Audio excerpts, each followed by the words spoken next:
Buenas tardes, el día de hoy voy a analizar el caso hipotético denominado Plataforma Ciudadana Horizonte versus Estado de Norvalia, con el propósito de determinar si resulta procedente acudir a un sistema internacional de protección de derechos humanos.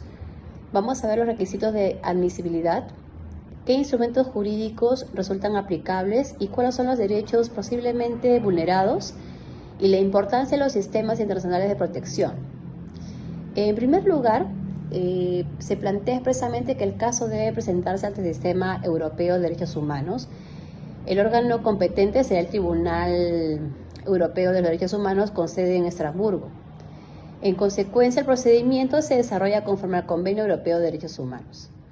El procedimiento comienza con el agotamiento de los recursos internos efectivos.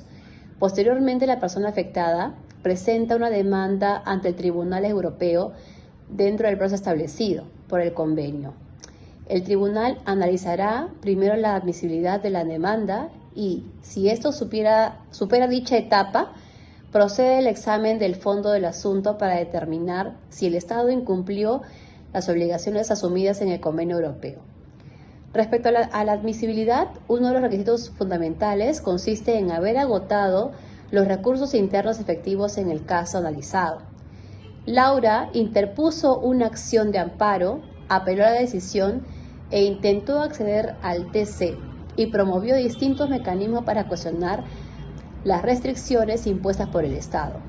Aunque Norvalia sostiene que aún existen recursos disponibles, es necesario analizar si realmente son efectivos.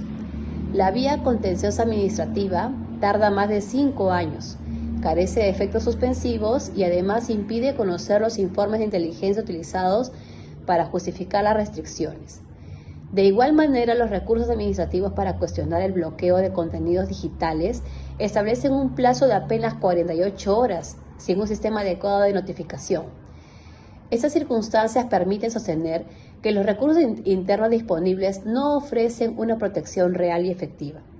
En consecuencia, desde la perspectiva del derecho internacional de los derechos humanos, existen argumentos sólidos para considerar cumplido el requisito de agotamiento de los recursos internos o, en su defecto, aplicar la excepción prevista, cuando dichos recursos no son adecuados ni efectivos para reparar la violación alegada. En cuanto a los instrumentos internacionales aplicables, el principal sería el Convenio Europeo de Derechos Humanos.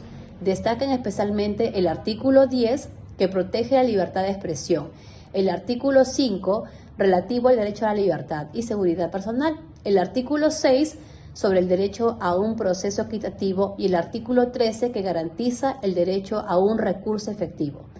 Asimismo, resultan relevantes los principios desarrollados por la jurisprudencia del Tribunal Europeo respecto a la libertad de expresión política, la protección del periodismo independiente, la proporcionalidad de las restricciones estatales y la exigencia de que toda limitación a los derechos fundamentales esté prevista por la ley, persiga un fin legítimo y sea necesaria en una sociedad democrática.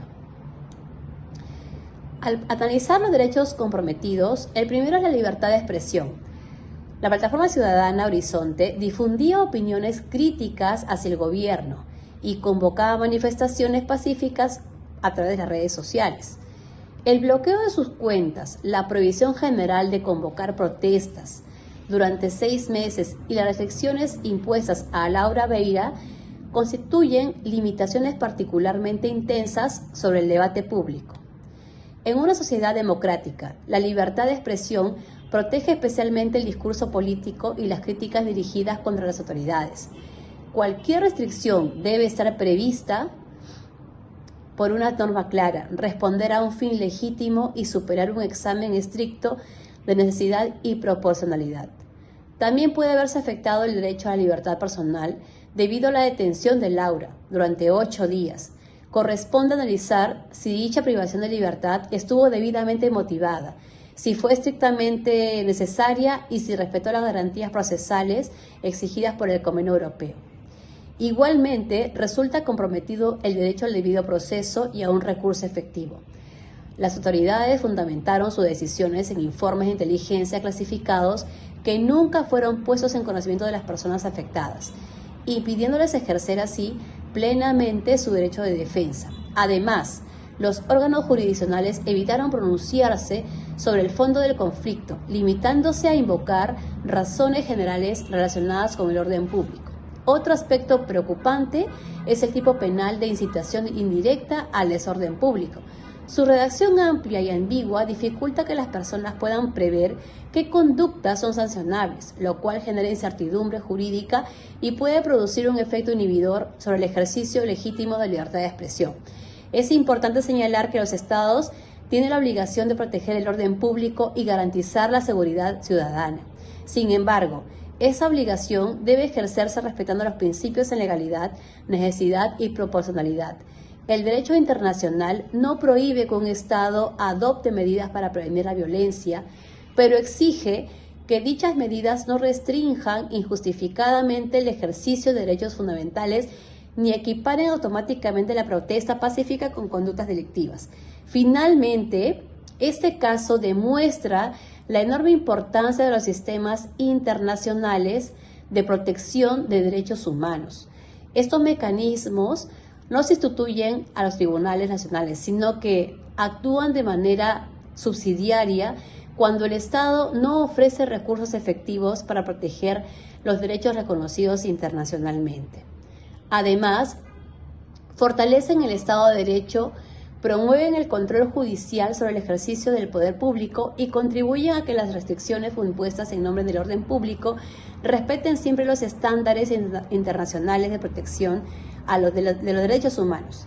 En conclusión, el caso de la Plataforma Ciudadana Horizonte plantea un conflicto entre la protección del orden público y la libertad de expresión.